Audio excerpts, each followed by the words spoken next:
గుంటూరులో task force పోలీసులు దాడులు చేశారు. ఓ గెస్ట్ హౌస్ లో పేకాట ఆడుతున్న వాళ్లను పట్టుకున్నారు. పక్కా సమాచారంతో టాస్క్ ఫోర్స్ పోలీసులు దాడులు నిర్వహించారు. భారీ ఎత్తున నగదు స్వాధీనం చేసుకున్నారు. ఇన్నర్ రింగ్ రోడ్లోని వైఫై గెస్ట్ హౌస్ లో పేకాట ఆడుతుండగా పట్టుకున్నారు. పేకాట ఆడుతున్న 29 మందితో పాటు 23,77,000 నగదు స్వాధీనం చేసుకున్నారు. పేకాట జూదం ఆడే వాళ్లపై కఠిన చర్యలు తీసుకుంటామని హెచ్చరించారు పోలీసులు.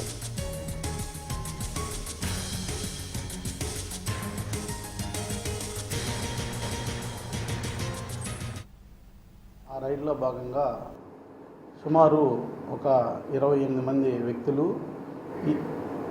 23 లక్షల నగదు, కొన్ని సెల్ ఫోన్లు వారి వద్ద నుంచి సీజ్ చేయడం జరిగింది.